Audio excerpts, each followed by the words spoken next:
yaratilgan modeli biz undan turli mamlakatlar, okeanlar va boshqa trafik obyektlarini ko'rishimiz mumkin. Uning katta qismi suv bilan qoplangan. Ular asosan ulkan okeanlar, suvli dengizlar va ko'llar, daryolar, quruqlik, materik va orollardan iborat. Bo'lamiz, koinotda suzamiz. Aprel oyida do'stlar, raketada uchamiz. Aprel oyida do'stlar, raketada uchamiz.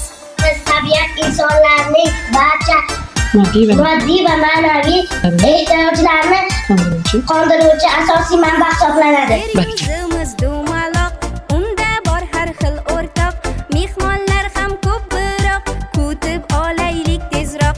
Mehmonlar ham ko'p biroq, kutib olaylik tezroq. Sayyoramizni o'rab turgan chekka va chegarasi yo'q ulkan fazoda yuradi. U fazoda yulduzlar harakatlanadi, ularning atrofida sayyoralar aylanadi. Kometalar va meteoritlar uchadi. Quyoshman o'ta issiq, bola berilmay ko'pincha soyada yur bolakay, ishimni davom etay. Keling birga sanaymiz, 9 ta sayyoramiz. Har birimiz tanlaymiz, katta kichik qaraymiz. Har birimiz tanlaymiz, katta kichik qaraymiz. Osmonda nechta yulduz borligini bilasizmi?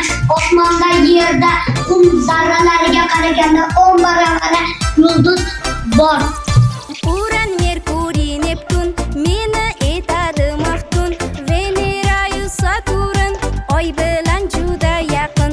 Venera-yu Saturn oy bilan juda Yer quyoshdan uchishadi. Yer juda katta va dumaloq.